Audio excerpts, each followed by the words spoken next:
for my costume. Oh, hello guys. Hello everyone. Okay, it looks like we are live. And I am joined today by the guest who does not really need any introduction. Scott Ritter is back, and I'm so grateful for another opportunity to ask Scott some important questions. I hope they are important. Welcome back, Scott. Thank you so much for finding time, and no worries with a little delay. All good. Well, thanks for having me. And as I was saying, when I thought we weren't live, I apologize for my my outfit, but I was rushing to get here on time, so I didn't have a chance to change and pretty myself up. So what you see is what you get. That's not the most important how we look, really, right? It's what we bring here to discuss. So, Scott, let me first of all, before we go into my question number one, I want to say big thank you to you for our last conversation about Poland that we had, because it has been circulating in Poland, and many Polish citizens, viewers actually watched that. So it was an important conversation, and I'm sure we're going to have more about this topic as the election is coming very, very soon in Poland. So thank you again. Nope, Let's start pleasure. with Poland, actually. Thank you, Scott. Let's start with Poland, actually. Well, not just Poland, but the first part of this question is about Poland. I had recorded a video a few days ago that Poland announced that it will be deporting Ukrainians who are illegally hiding from the draft, and they are in Poland. There will be men of military age. The ban on leaving the country does not apply to single fathers, people with 3 or more children, disabled people, students of foreign universities, drivers of humanitarian aid transports, and people with permanent residence abroad. So question here, actually 2 questions within this, Scott. First one is, do you think, because I was thinking about it actually more after I recorded this video, do you think that this is in a way some psychological game and some programming of Polish citizens, so then they will not be surprised in the near future when they themselves receive the draft to the army? And the second part of this question is, how, in your opinion, do you think this will be executed, not just in Poland, but other European countries? Since I understand that there are more countries who are going forth with this deportation thing. I mean, on the first one, I think it's clear that Poland, like any nation that uses conscription or mobilization, is strict about the enforcement of its own rules. And I don't think Poland wants to set a precedent when Ukraine, a nation that's clearly in conflict, seeks to enforce its rules. It would be sort of hypocritical for Poland to say, well, it's all right for those Ukrainian guys to come on over here and run and hide. But if we ever have to mobilize, strict interpretation of the rules, So I think you're right to point out that part of this is, making a precedent that you can't run and hide. If you have a compulsory military obligation, there's not going to be a safe place for you to run and hide. And Poland's not going to set the precedent of becoming a safe place for people to run and hide. And I think it sends a signal to potential Polish, mobilization victims that there's not going to be a place for them to run and hide. How this is going to be executed, that's up to the Poles. I mean, it can become very ugly. If people hide out, are the Poles really going to mobilize police to go door to door, kicking doors in, grabbing people, throwing them into vans, driving them to the border? Are they going to try and hope for voluntary compliance, which is highly unlikely, that there's too many Polish men of military age in Poland, or Ukrainian men of military age in Poland, who are going to say, yeah, geez, I'm just going to go ahead and leave here and go back and get ground up in the meat grinder. I think what will probably happen is it'll be, serendipity, meaning that if there's a Polish guy out there who comes in contact with law enforcement and he is found not to be in one of the, waived categories, he will be placed in custody and turned over to Ukrainian authorities at the border. That would be my guess. I don't envision the Poles sending people door to door looking for people with lists of names. I think it'll be more of we've told you can't be here. Therefore, if we come into contact with you and find out you're not supposed to be here, we will escort you out. I also think that there's probably going to be a very big black market business in getting Polish men recategorized. I think there's going to be a lot of guys becoming students, volunteering to drive humanitarian aid, and a whole bunch of other things to avoid that.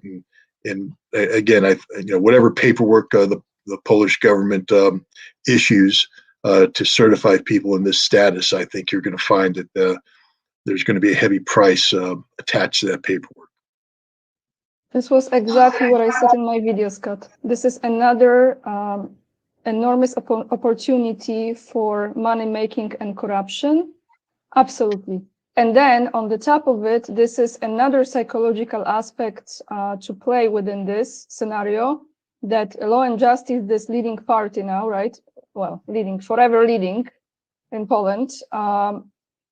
It's this kind of illusion, like, oh, look at us. Now we actually are sending back Ukrainians to Ukraine because they're supposed to fight there. And we are actually, putting Polish citizens first. In a way, it's like a psychological twist here, you know what I mean? And I think a lot of people don't realize it because, to be honest, I don't know how they are actually going to even proceed with this. They said in this article it was 80,000 men, which is absolute joke because there are hundreds of thousands of young men in Poland who are walking the streets in big cities. And, I've witnessed them. You hear them everywhere. It's not 80,000, it's more. And I don't know how this is going to go. But staying within this, I want to ask you, yesterday, during your live stream with Judge Napolitano that I've watched, he brought up the clip with Secretary of State Blinken, and you addressed some part of it. But when he was playing that clip, I paid attention to few words of Blinken, but I just want to bring the context of my question here. So Blinken said, it's critically important that we and many other countries who agreed to the same will help Ukraine to build a military force for the future. So 29 countries that signed out to the G7 declaration. And he said that this is the world-class army, okay? That world-class, during his speech, I had this first instinct, world-class, it means like, so now we're gonna have Poland and other countries of NATO fully engaged in this, world-class. What does this really mean, Scott, world-class? Like, this is in a way like we are letting you know what we're gonna do. Well, first of all, it's pure propaganda and pure bunk. I was a member of a world-class military organization. World-class means you're the best, means you're the best in the world. There's no one better than you. It's the highest standard, highest possible standard. The United States Marine Corps is the highest possible standard. There's no other military organization that has the same standards we do, trains as hard as we do, and has the record of performance we have. So I know what world class is. The Ukrainian military has never been world class. There was a period of time when it was competent. It was, you could say, first class. A good military, but it's never been world class. And definitely today, after, this is the fourth recycling of the Ukrainian army since this conflict started, a conflict that has chewed up, over 400,000 Ukrainian soldiers killed, untold numbers wounded. what military does Blinken think he's going to build? A world-class military right now. In addition to hunting down, refugees abroad, the Ukrainians are mobilizing a new wave of fresh meat for the front line. These are the kids. These are 16, 17-year-old kids. These are 60-year-old plus men. There was a 71-year-old guy reporting for duty in Germany getting trained, 71 years old. And as I indicated with Judge Napolitano and elsewhere, war is a young man's game, but not too young. I mean, 16, 17, no, you don't have the maturity to do this, but it's a game meant for, 18, 19, 20, 21, 22, up to 25 years old. After that, frankly speaking, your knees stop working, your back starts hurting, your shoulders get torn, you slow down, your reflexes are slowed. And in combat, if you don't have the endurance, if you don't have the sustainable endurance, you're basically just waiting to be killed because you're slow, you're not reacting fast enough, etc. The Ukrainians are recruiting manpower right now that is incapable of waging modern warfare. It's the modern day equivalent of the Volkssturm, the Nazi Germany final mobilization of the young, the old, the infirm. That's what the Ukrainians are doing right now. It's not a world-class army, and it's disgusting for Blinken to hint that it is. What a liar he is.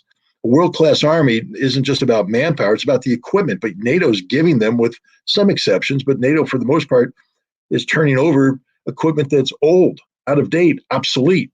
I think Ukraine is now getting a shipment of Leopard 1 tanks from the West. These are tanks that are 40 years old. They don't work. They can't survive on the modern battlefield, but that's what they're giving the Ukrainians. So old tanks go with old men.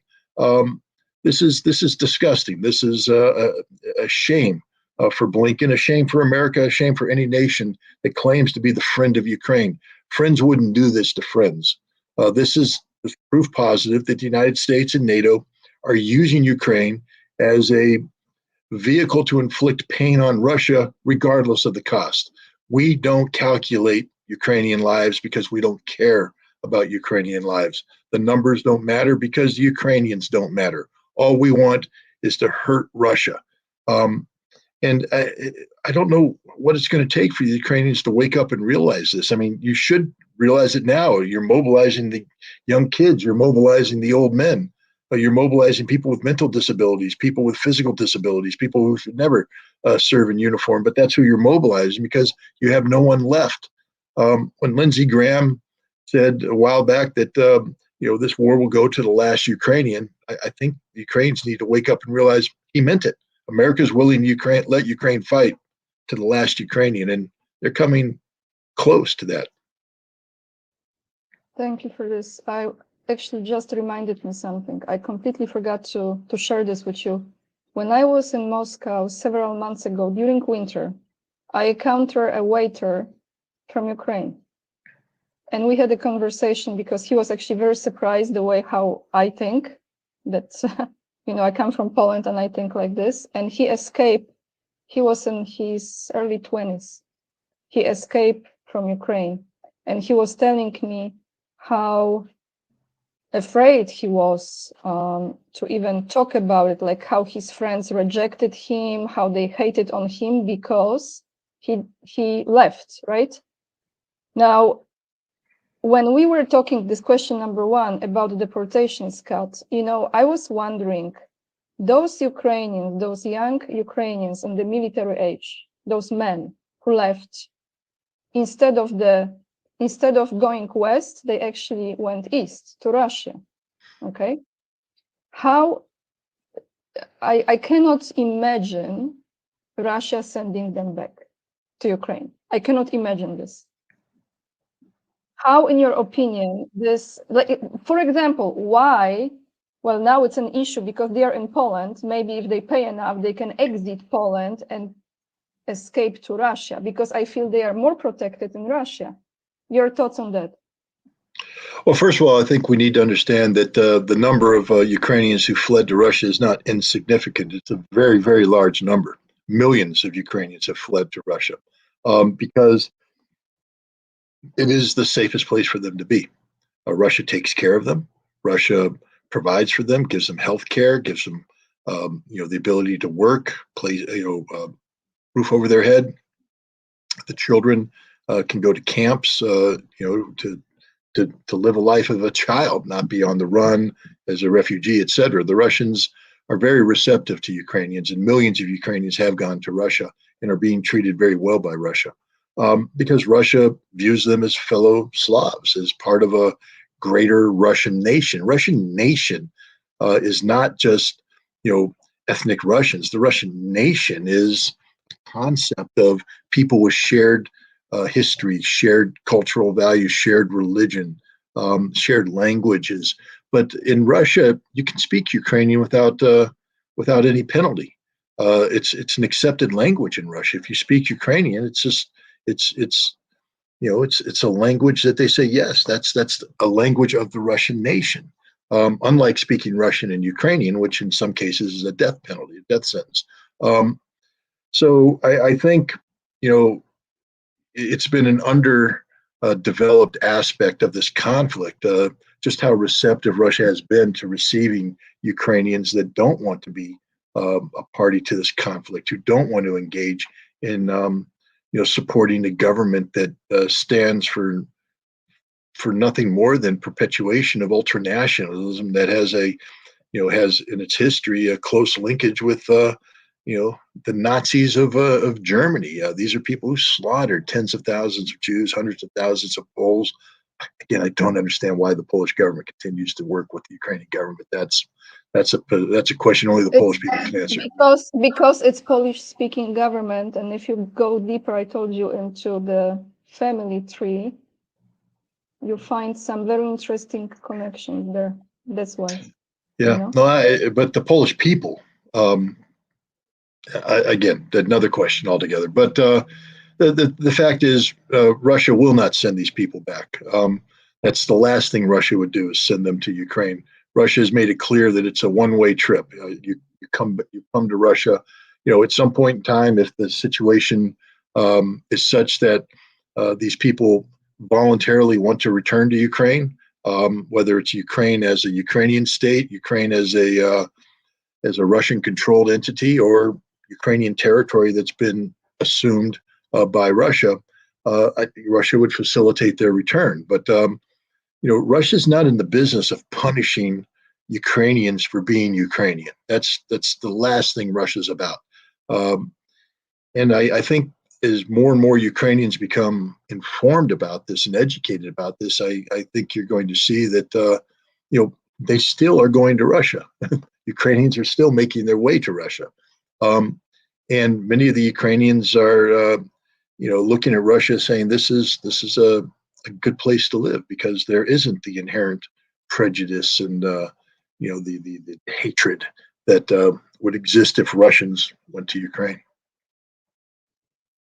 So here is a question that maybe will be strange, but I don't really think that Nazis lost the World War II. The Nazis what? That they did not lose the World War II. I think they were relocated to Argentina and other places, and then they took under different identity, and they went on to create new families. And then from those families, they put certain people into positions that are now running very, very important strategic positions in the decision making. Do you think that Nazis will ever be completely removed from this planet, Scott? I mean, the thing about Nazis is there's a physical aspect to it, and you've described it, and then there's the ideological aspect of it. One of the big problems at the end of the Second World War was that we being the West, almost immediately turned it from being an anti-Nazi struggle into an anti-Soviet struggle. And in doing so, we made it possible that the people we were formerly fighting against are now being seen as potential allies, because our new enemy, the Soviet Union, was the enemy of these people. And so this allowed us to go through various mental gymnastics, where we could take a General Galen, for instance, who ran Nazi intelligence on the East Front, and allow him to become part of a new German intelligence organization, or to create a new German intelligence organization subordinated to the United States, that ran Ukrainian nationalists who stayed behind in Western Ukraine, in Belarus, in Eastern Poland. The organization Ukrainian Nationalists, the IPA, the insurgent, the People's Army, they were there. Tens of thousands remained behind, controlled by the Nazis, working for the Nazis, for the benefit of the Nazis, who then that got assumed by the Germans and assumed by the CIA. So now they're working for the CIA to do their nefarious tasks. So already we have Nazis on the ground working for the CIA. We have Nazis fleeing to about 120,000 Ukrainian nationalists, supporters of the Organization of Ukrainian Nationalists, fled with Nazi Germany as they retreated out of Ukraine, went back into Germany. And many of them were not turned over. Most of them, none of them were turned over to the Soviets after the war. The 14th SS Division, the Galician Division, surrendered in mass to the Germans, or to the British, and the British pretty much pardoned them all and sent them to England and sent them to Canada. Sent Nazis, honest to God Nazis, SS members, to Canada, to England. Others dispersed. There was a whole wave of them that came to the United States. I keep talking about it, 60 miles down the road, Ellenville, New York. There's an organization for Ukrainian nationalists summer camp where they indoctrinate children every year. They just ran a camp through there. They have heroes monuments. Slava Ukraina, glory to the hero, symbol of Ukraine, flanked by 4 statues, Stepan Bandera, Roman Shushkevich on one side. They're the greatest mass murderers in modern history, right there, glorified as heroes for these Ukrainian Nazis who live in America and perpetuate Nazi ideology. They just took a photograph of the summer camp this summer, dated June, where they had the kids wearing their brown Nazi uniforms, holding up portraits of Stepan Bandera and banners with Nazi symbology on it. It's insane what's going on. So they reside here, they reside in Canada, Great Britain, Australia, and Germany. They're everywhere. So even if Russia were to eradicate all of the right sector, Sloboda Party, Azov battalion members, killed them all in Ukraine, the cancer still exists overseas, paid for and funded and supported by. And as these people grow up, not only in Ukraine, I think I've talked about this before, about 200,000 Banderas were captured by the Soviets at the end of when they finally crushed the resistance, and they were imprisoned in the Gulag. But in 1956, Nikita Khrushchev did his de-Stalinization, had his secret speech and basically started condemning Stalin and, trying to turn a fresh page. And so he opened up the doors of the gulags and released these political prisoners. Now, some of them were political prisoners, but many of them were mass murderers. The people that participated, facilitated, condoned, collaborated with Ukrainians who slaughtered Jews, who slaughtered. When I say slaughtered, people need to really do their research. There's some just photographs that you have to look at, as the Ukrainian pointing the rifle at the mother holding her child, ready to knock her brains out, put her into a ditch. That's what they do. Okay, that's what they did. These are heartless scum. And they were put in the Gulag. They were released from the Gulag. And then they were allowed back into society, where they worked their way up through the Ukrainian ranks, intimidating people, that's what the organization Ukrainian Nationalists do. The knock at the door, if you don't support us, we'll kill you, you'll kill your wife, kill your children, kind of thing. That happened throughout Soviet times as they threatened themselves and cajoled themselves and reformed their secret bands to work their way back up into Ukrainian politics in the Soviet Union. So, and this is all being done, funded by the CIA, using the diaspora. So the diaspora retains contact with these Ukrainians. It's done in the guise of, cultural exchanges, or, whatever they want to call it. The CIA is funneling money. The CIA funneled money to these people up until 1990. After that money got taken over by other sources of income that We're not directly tied to the CIA, but still we're serving the cause of promoting this ideology as a way of undermining the Soviet Union. It's, they lost. I'll tell you this, they lost, but they didn't die, and they're being reborn. There's no doubt that we defeated the Nazi ideology in 1945, but we didn't kill them all, and we didn't run them to ground. We didn't annihilate them. We didn't liquidate them. We allowed them to survive. We fostered them in the West, knowing, it's interesting, the internal Canadian discussions that took place in the 1940s are far different than the discussions that take place today. Because in the 1940s, they're going, we don't want these Nazis. They called them what they were. They said, you're Nazis. These are not, this is a SS. We don't want them here. But the Commonwealth, the British put pressure on, and they received them.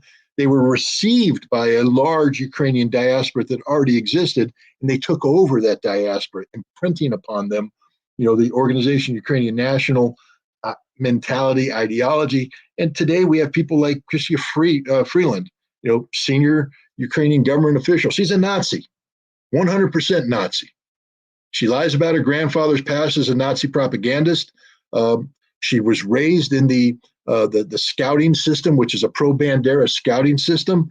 She's been indoctrinated in totality, and her policies and the policies of the Canadian government reflect that. The cancer exists in America, it exists in Canada, it exists elsewhere. Anybody that allows a Ukrainian diaspora that is clearly linked to the ideology of Stepan Bandera and the organization Ukrainian Nationalists to exist and produce people who are then brought up through the system to attain positions of high governmental authority. The United States, we've allowed Victoria Nuland. She's a Nazi. I can go down. Pretty much anybody who's a Ukrainian is a Nazi, because they'll say, well, I'm not a Nazi, I'm an American, I believe in democracy. No, you support Stepan Bandera and the organization of Ukrainian nationalists. You believe in Ukrainian nationalism, and you're supporting Ukrainian nationalists today. Ukrainian nationalism, Ukrainian nationalist is just a euphemism for Nazi.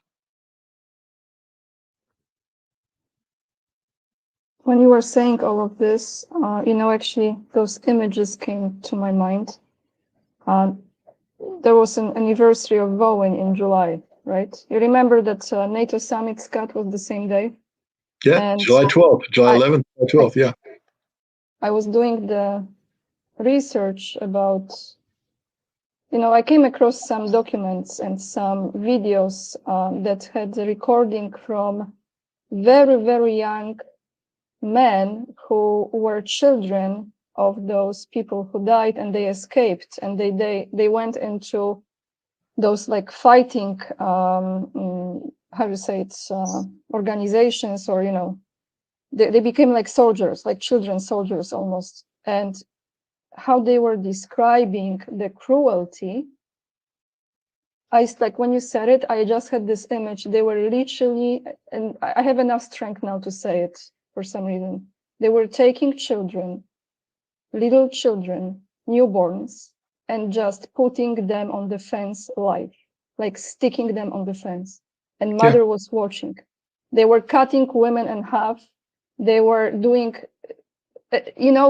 I really think those beings, I don't call them human beings, they are possessed by some form of evil, or it's not energy it's not like Christ consciousness, it's not energy of God. Like, we are children of God. I'm sorry, I know we like military stuff talk, but how can you explain actions like this?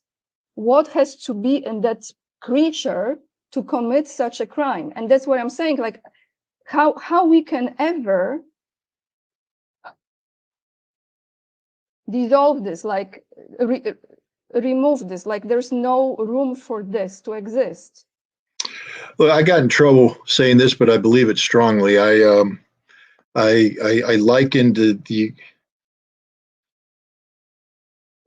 basically what I said is, I like people. I don't want any harm to come to people. And war is about humans killing humans. And this is why, I try to prevent war at all costs. I also like dogs. I got 3 of them. They're all around here by my feet right now. Love dogs to death. But if there's a rabid dog in my neighborhood, it gets shot, it gets killed. No mercy, because it's no longer a dog. It's something different. It's a diseased being. And I likened it. I likened Ukraine to the rabid dog in the movie To Kill a Mockingbird. And Russia was Atticus Finch, a guy who would rather be practicing law, raising his family, doing things. But because there's a threat in his community, the rabid dog, he had to take the rifle out and shoot the rabid dog. Oh, people didn't like that analogy. Anya, what you just talked about only reinforces the analogy. When people look, war is war. And I've talked about this with other people. You have to dehumanize. I mean, one of the dangers of preparing a nation for war, preparing a people for war, is that you have to condition the soldiers, sailors, airmen, and marine on the front lines to kill. And killing is not natural to the normal human.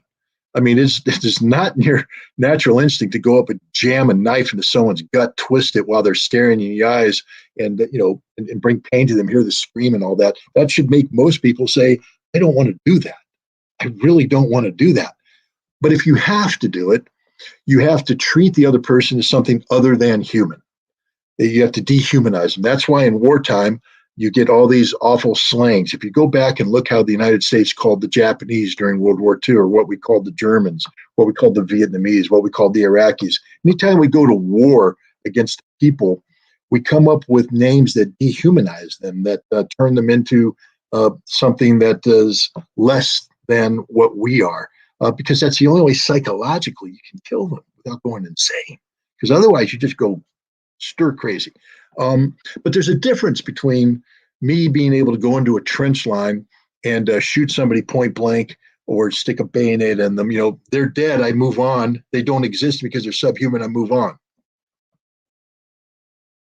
But to take a child and impale them on a stick while they're still alive, to gouge out their eyes, to slit open the belly of a pregnant mother and pull out her unborn child and hold it before as you rip it apart, literally rip it apart, to torture people, to eviscerate people, to dismember people. That can't be explained by simple dehumanization. This is a disease. This is something that has taken hold of individuals and a community, a collective of people that have turned them into a diseased entity. And we need Atticus Finch to come out and kill them all. I don't. This is why I. And this isn't very Christian of me, because I know the Christian people. We are supposed to believe in. If you butchered a child, if you butchered a pregnant lady, if you dismembered a person, you have no right to live. None whatsoever. None. You've ceased being a human being. You are a diseased beast, and it's the form of a human, but you no longer have a right to live. That doesn't mean that I get to torture you, but I do get to kill you. I do get to terminate your life. You are a threat to humanity. And the ideology of Stepan Bandera is all about that. This is what they did, Anya. They didn't just kill people. Volin wasn't just about killing people. Even the Nazis in their worst day, they would gas people, dispose of the bodies. That deserves the death penalty also. But the Nazis didn't turn around and take the Jews and cut them up while they're still alive. They didn't rip open the belly. They didn't do this systemically. I'm sure you can find individual examples of this. But this is what the Ukrainians did. This is what the Ukrainian nationalists did. Remember, they support a man who said on trial in 1936 that in order to create a Ukrainian nation, he was willing to have millions of innocent people die. And that was okay for him. That's Stepan Bandera, speaking before a Polish trial court that was holding him to account for murder. He committed murder. He killed a Polish prosecutor or somebody of that nature, and was being held to account. He was given the death penalty, but they didn't kill him. He ended up being released so that he could go on and be the source of more mass murder. But I think people do need to study what happened in Volyn. We throw numbers out, and we tend to forget that each one of those numbers is attached to a human being. In the case of Volyn, it's a human being that was a mother, child, innocent people, These aren't combatants. These are people who are simply trying to live their lives. And one day, one horrible day, the Ukrainians all rose up as the diseased beings they are, and they committed mass murder. But it wasn't just murder, it was murder designed to intimidate, murder designed to make them empower themselves. They empower themselves by the evisceration, by the murder of babies. And that's a sickness, and you can't cure that. This isn't something that's cured by sending them to prison for a certain amount of time, etc. The only cure is a couple grams of lead in the brain. You got to kill them because that's they. And yet we didn't. We let these people live, go into diaspora. Do you know how many mass murderers were allowed to come and live in the United States? How were allowed to come and live in Canada? And then what they did when they came here, they started rewriting their history. The first thing they did when they came to the West is to say, no, no, no, no, no. We weren't Nazis. We were nationalists.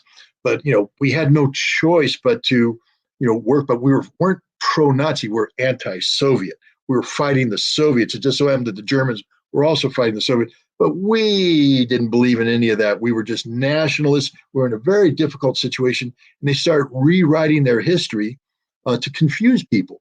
And I would say that if you're a young child going to a summer camp and you found out the truth about Volin, if you didn't go home and tell your parents what the heck is going on here, then you're no longer human. I mean, if you are conditioned to accept the evisceration of babies as normal, as justifiable, as part of the price to pay to get a Ukrainian nation, no, you're sick. And unfortunately, and this is also where I get in trouble, but people have to start proving me wrong. Unfortunately, Western Ukrainians have a tendency towards this illness. They allow it to happen. They justify it. They sweep the uncomfortable under the rugs, but they know it's there.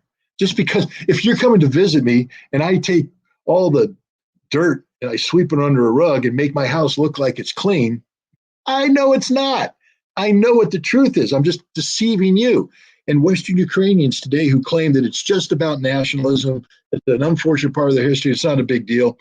No, they swept it under the rug, but they know what's under the rug. They're hiding it for a reason, because it's indefensible. Thank you for all of this. Now, as you said about the history books, that's exactly what, as I am aware of, is happening in Poland too, because, they are changing some facts as we speak, right? And a lot of people don't do the research. They kind of like skip through it, they just skip, which if they wouldn't, a lot of things would be different, because I believe they would be different. Okay, Scott, since I'm an empath, that was a lot for me, but it's a very important topic. I would like to ask you, yesterday you mentioned this. What is the dragon's teeth? Dragon's teeth are concrete obstacles, basically concrete blocks that are placed in the ground. They're heavy. They're spaced so that tanks can't just come barreling through. They will have to be removed before a tank comes in. And so the idea is that you would have to come in, pause, stop, artillery can come and hit you. The dragon's teeth is part of an obstacle belt that's usually combined dragon's teeth with a large anti-tank ditch that's then will basically be protected by minefields. So you're going to come to the dragon's teeth, you're going to hit a minefield, you're going to stop, then you have to reduce the dragon's teeth, you're going to hit with artillery. Even once that's done, you got to come through the anti-tank ditch into more minefields. So it's part of a major obstacle belt. And it defines the first line of defense of the Russian defensive system network that's been put in place in Zaporizhia and elsewhere. And the Ukrainians are bragging that they've actually reached the dragon's teeth. And there's some evidence that they have at least gotten within visual. They can see the dragon's teeth. They may have put reconnaissance units, dismounted reconnaissance units across the dragon's teeth to take selfies, and then people will geolocate that and say, see, the Ukrainians are here. But They're not. There's no tanks that have gotten through the dragon's teeth. They haven't penetrated the dragon's teeth. It's still the first line of defense hasn't been trained. But here's the thing. It's meant to be broken. That's what people don't understand. The first line of defense is designed to shape, influence the battlefield. You see, by having the dragon's teeth, what you do is you force the Ukrainians, they're going to have to pick a point in that obstacle belt that they're going to focus military resources so that they can reduce that, breach that. But now you have a single place. It's not like you can't go everywhere. You have to bring everybody to this breach, and you have to expand that breach. While you're doing that, you're getting the dog poop, excuse my language, pounded out of you by artillery, air power, etc. You're taking casualties. And the other thing is it's funneling your advance in a direction. So the Russians use the forward defensive zone, which is where Robotyno, the village of Robotyno is, and others, to break up your attack and then to influence your attack by denying you opportunities to go in a certain direction and encouraging you to go in other directions. And the way you encourage is you hold fast here, but you yield here. And so the Ukrainians come in and, let's turn a little bit to the right. We'll head up to Vorobinyo and towards the dragon's teeth. And if they get to the dragon's teeth, they're like, we scored a great victory. No, you literally did exactly what Russia wants you to do. The first line of defense is meant to be breached. It's supposed to incur a significant loss on the enemy, but it's meant to be breached, and then the Russians fall back to a prepared second line of defense, and the Ukrainians now have to do it all again. Knowing if you're coming to the first line of defense, you can approach on a broad front. But then as you breach the first line of defense, you have to funnel through, then approach the second line of defense, lacking all of the resources that you had for that initial attack. As you narrow your advance and push in, the firepower, the artillery that you're using to support your advance can't reach you, because as they come close, remember the Russians are still on the left and right flanks, they now can reach that artillery and blast it. So you're actually becoming weaker and weaker and weaker the more you advance in, which is to the Russian advantage. And then they will time a counterattack to pinch you off and kill everybody. So that's the dragon's teeth. That's the relative importance of it. It's in many ways symbolic of Russian defense. The Ukrainians want to turn it into a symbol of Ukrainian offensive prowess. But again, the dragon's teeth, the first line of defense, was designed by Russia to be reached by the Ukrainians sometime in the first couple weeks of their offensive. We're into month 4, and they still haven't breached it. So let me ask you here this. To be honest, I look at this whole situation, Scott, not being an expert like you are, but understanding that they are running out of people, they are running out of units. The equipment they are getting is getting destroyed from the West. It's getting destroyed very quickly. They're getting a lot of outdated old equipment. Russia is getting better and better in through this whole process of this conflict, learning how to deal with some new challenges, with those equipments they were not familiar with. So I see almost like 2 scenarios, or maybe continuing of one. They are going to put more troops from different countries into it to continue with this, which is pretty much sending people to die. That's it. Sending people to die. Or they're going to release something that I've mentioned in one of my latest videos, and I think you might have quite a lot of knowledge or awareness about it, understanding the biological weapons, Scott. I feel that the biggest threat, as people focus, and you are the one who knows about nuclear stuff like no other, okay? But I think the biggest threat now is the biological weapon. Even Medvedev was talking about it recently, and I know Russia is very aware of it. And those laboratories, I know it's a trigger for this platform we are on, but however, I'm taking leap of faith expressing this. This is a very serious thing for humanity, for everyone. What are your thoughts on this? Yeah, I just say that. What are your thoughts on this, on the bioweapon to be used next?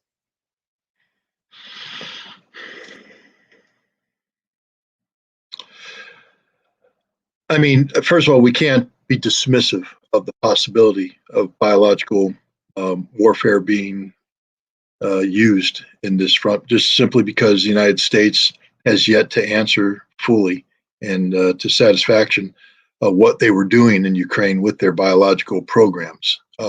They claim it was defensive orientation. The Russians have put forward documents which show that there's a distinct offensive character to this. Much of what the U.S. did was in violation, if it's true, violation of the Biological Toxin Weapons Convention. So you can't be dismissive, but I will just say this. We signed treaties, and I know people go, oh, you're so naive. I'm a commissioned officer, was a commissioned officer. I took an oath to uphold and defend the Constitution. And I can tell you that every officer that I served with took that oath seriously. And a key aspect of this oath is that you do not obey unlawful orders. It would be, there's not a single military officer out there right now that would tell you that employing biological weapons would be a lawful order. Be the most illegal thing they've ever been asked to do in their career. And none of them will obey it. None of them will obey it because it's unlawful. You'll say, we don't have authority to have this. We've signed treaties that have banned this. This is not defensive in nature. This is offensive in nature. This is an illegal order that makes me a war criminal. Therefore, I refuse to obey this order. There's no general that would issue that order. There's not a single person in the administration that would put their name to it because it would classify them as a war criminal. No ifs, ands, or buts. So I understand people's concerns about this, but and again, people can say, well, Scott, you're just naive. You're old school. You're cut from an old piece of cloth that no longer applies to this day and age. And that may be the case, but I firmly believe in the fidelity and the integrity of the current officer class in the United States military.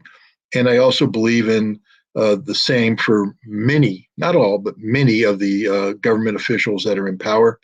And I believe that none of them would execute such an order. Even if we did have a program in place that produced and weaponized this, again, I have to tell you that the people in those laboratories, if you're given the orders to weaponize this, they would be committing crimes. And there's not too many people who, when you join government service, most people don't join government service because they're, I'm here to implement the, world order and all that stuff. You join because it's a job. You might have some patriotism attached to you, but that patriotism is, red, white, and blue, wave the flag, support the Constitution kind of thing.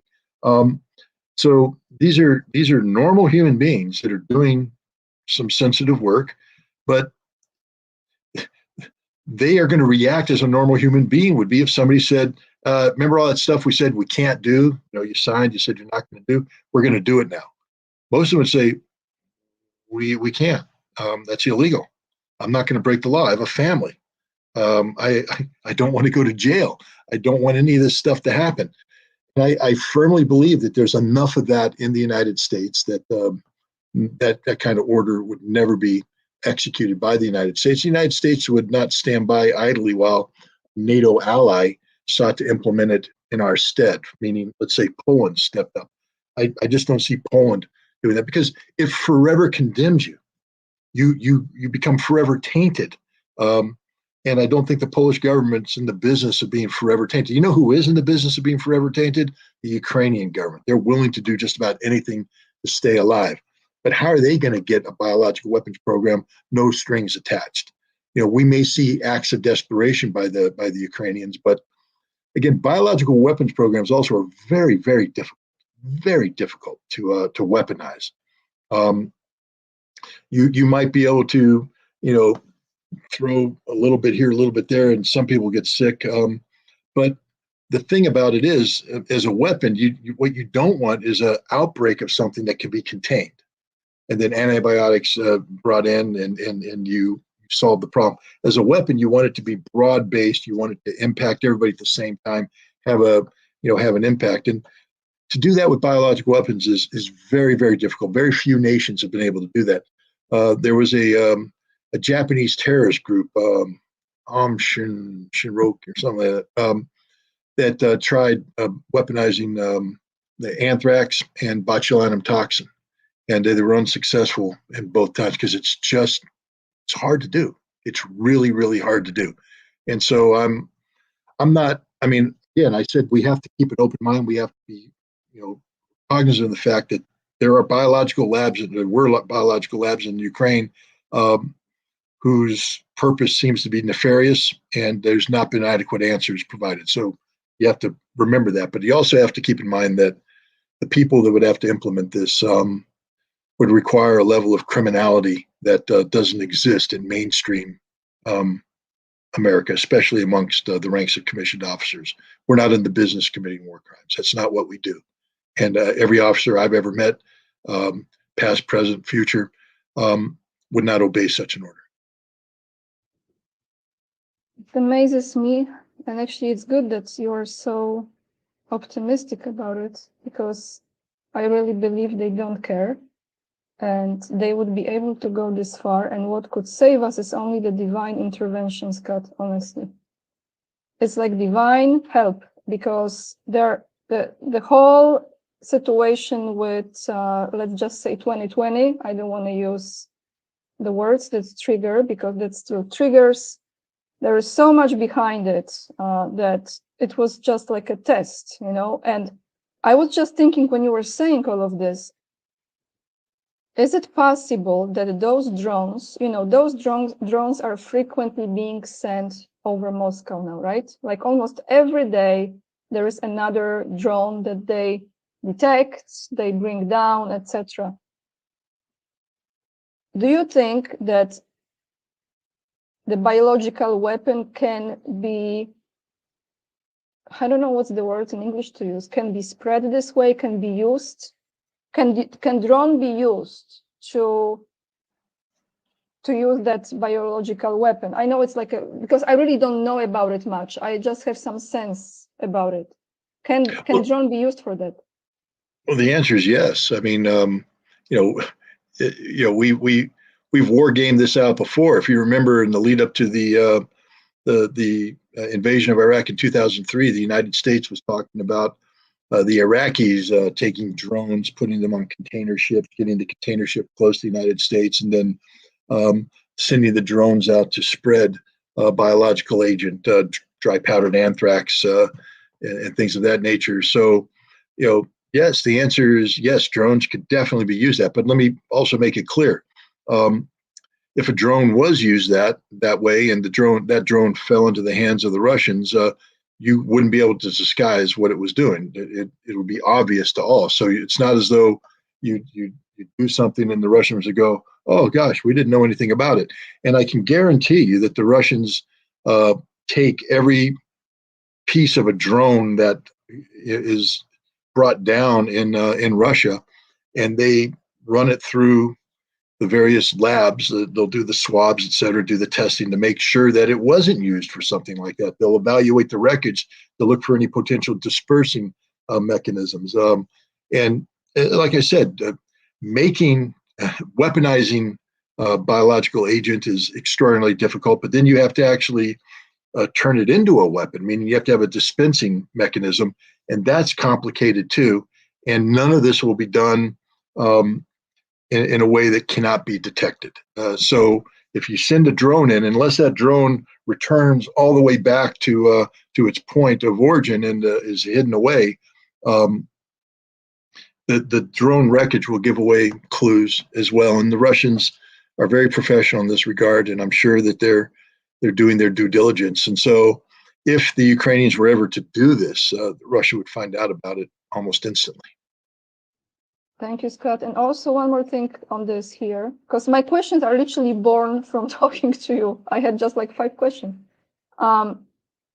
Isn't the way to deal with this is for Russia, for example? Well, this will include entire planet, right? But I'm talking specifically Russia, to create the antidotum, like something that if that happens, if that biological weapon is being used, they already have something that will still save people from it, in very simple words.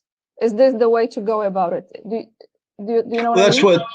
No, I mean, this is in large part what the United States claims to be doing with its biological weapons program. The purpose of a defensive biological warfare program is to um, anticipate future developments so that you can develop mechanisms to deal with it, whether in terms of medical intervention or detection or protection, to make sure that your gas mask can protect you from the virus or the spores or whatever whatever the vector is, to make sure that if you get exposed, that you understand what happens after exposure and what interventions can be done to save that life and prevent contamination. So that's the whole purpose of a defensive program. But the thing is, in order to do that, you have to actually create the pathogens involved.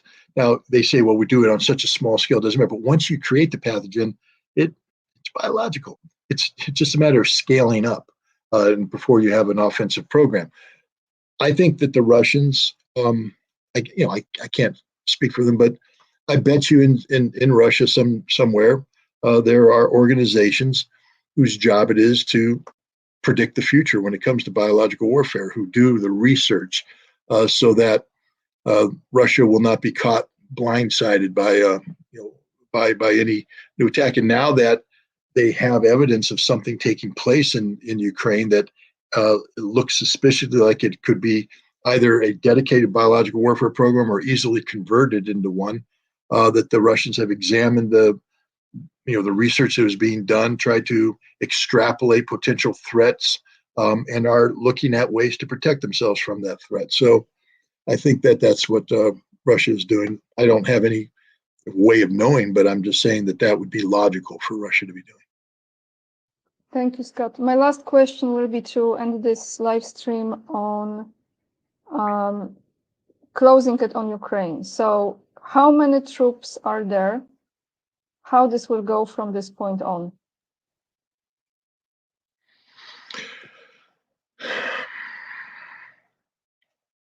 Look, the Ukrainians started this conflict with about 250,000 trained troops and another 200, 300,000 relatively trained reservists, territorials, and then some others who weren't quite as trained. But we'll say maybe 700,000 soldiers. By some estimates, they've lost over 50% of that, 400,000. And those 400,000 come primarily from the trained forces, the ones that had the most combat capability. They've been mobilizing to try and replace that, to bring in others. And remember, for every dead soldier, you have a number of wounded. Let's just say 3 to 1. So if there's 400,000 dead Ukrainians, there's 1.2 million wounded Ukrainians. And when you started with 700,000, you understand that 1.2 million is larger than 700,000, so that the Ukrainians have eaten through that initial number, and they've had to mobilize since then, waves of mobilization. And now, doesn't mean that all the 250,000 well-trained troops are dead. I would imagine that around 50,000 of them still are there, but now they have to be diluted. You can't keep them in a single unit. As the other waves of mobilization came in, there are survivors from there. They're there. They get combat experience. So the Ukrainians are probably looking at having somewhere in the order of 200,000 combat experienced forces that are capable of fighting on the battlefield. And they're fighting. I mean, this is why I say we can't just say that the Ukrainians are totally combat ineffective. They have 200,000. That's a lot. Troops that are trained and capable of performing sustained combat tasks. They have probably another 300,000 reservists who have skill sets that range from nothing to very rudimentary that are available. We see them as they put in these territorial brigades. The fact that these territorial brigades operate at a relative, some are competent, others just fall apart as soon as they've been put in. But I think we're looking at 500,000 Ukrainian troops still on the battlefield, 200,000 of which are competent to some degree or another. On the Russian side, we're here. Can I interrupt you? Yeah. So sorry. How long they can sustain this? That, let's say that 500,000 troops. How long they can hold on over there? Well, remember, it's 500,000, but they're spread out over a very long battlefield. So, and then they have to concentrate troops in certain areas. So you can have more troops concentrated in the Robotyno sector, more troops concentrated in Bakhmut, more troops concentrated in Kupiansk, where the fighting is, and then they're going to be, thinly spread in between. 500,000 is not a lot when you start looking at what's required. And remember, it's not just defense here, but they have to have resources in depth too. So it's not as large as some people would think. That's why when people were talking about the Russians and they said they went in with 200,000 troops, I took a look at the frontage and I went, "That's not that many troops, guys." And I was right. When the Ukrainians counterattacked, there were big gaps in the Russian lines. The Russians have learned from that mistake. They had the original 200,000. Of course, some of those were casualties. They brought it down to about 180,000. They mobilized 300,000. They have another 200, 300, 400,000 in volunteers. They've been bringing in a new wave of conscripts converted to contract soldiers. I'd say that the Russians today could probably bring to bear around easily 700,000 troops into the special military operation theater and the vast majority of these troops are very well trained, well equipped, and combat capable. And so the Russians have numerical superiority over the Ukrainians. They have qualitative superiority. They have, from a material standpoint, they outclass the Ukrainians across the board. And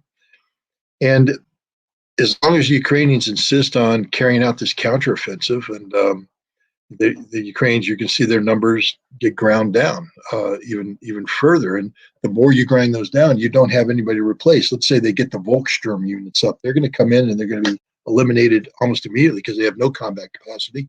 And if you're losing troops at a rate higher than that, which you can replace them. And numbers don't matter here. At this point in time, we're talking about quality. So let's say that you have, 10, well-trained Ukrainian soldiers, and they die. You either replace them with 10 well-trained Ukrainian soldiers. Let's say you say, no, but I got 30 territorials. Those 30 aren't the same as the 10. Even though that's 3 times as many, they're going to be 1/3 the combat effectiveness or even less. And so numbers at this point, at this stage of the game, it doesn't matter what the numbers are for the Ukrainians. They can mobilize another 300,000 persons, but these are poorly trained people, unsuited for modern combat. Those numbers will dissipate rapidly. They mean nothing. They evaporate. The Russians have very good numbers on their side, and I think that it's a sustainable thing. The Russians are putting more troops into the battlefield than they're losing, so their numbers are growing. Their strength is growing. The Ukrainians are losing more troops on the battlefield and more combat capacity on the battlefield than they're replacing it, so their strength's getting weaker. And when you have that kind of ratio with Russian capabilities going up, Ukrainian capabilities going down, something's got to give. Okay, so there you have it, everyone. If you're wondering how this looks like. Scott, thank you so much for coming back again today, for all your time and energy and expertise. And where people can find Scott is on scottritterextra.com, correct, Scott? Correct. Yep. They haven't thrown me off that yet. It's mine, so they shouldn't. They shouldn't. They should, and they never will. I don't think so. So the link is already down below, everyone. All the links to me you can find as well. Anything else you would like to add before we disconnect, Scott, or anything new? Look, this war is grinding away to its its ultimate conclusion, and that conclusion I think is predictable. From a military standpoint, a political standpoint is different because politics is always different than the military. There's a whole bunch of factors there, but I think the collective West is going to wake up one day and find out that Russia has won this war militarily and politically, and the West is going to have to learn how to deal with that. And right now, I don't think the West is, there's even considering what the future holds. And if you're not prepared for it, if you're not asking the questions, if you're not, working out the solutions, you just get further behind. And that's not good for international peace too. So for all the people out there who back Ukraine, understand this: Ukraine has lost this conflict. And the best thing you can do for Ukraine right now is to try and manage the peace, come up with the most equitable peace possible, so that whatever's left of Ukraine has a future. Because right now, the only future for Ukraine is more death and destruction. Thank you, everyone, for watching. Thank you for being with us. Thank you for your support, your donations, and to the moderators as well. Thank you for being with me in the live stream. And until next time, everyone. That is also on Rumble, yes, but all the links you find on scottritter.com. So when you go on the main website, you have the books, you have the platform, Telegram, and Twitter. Once upon a time, Twitter, now X, or whatever it is now, right, Scott? It's there, yep. That's right. Thank you, guys. Have a nice evening. Bye, everyone.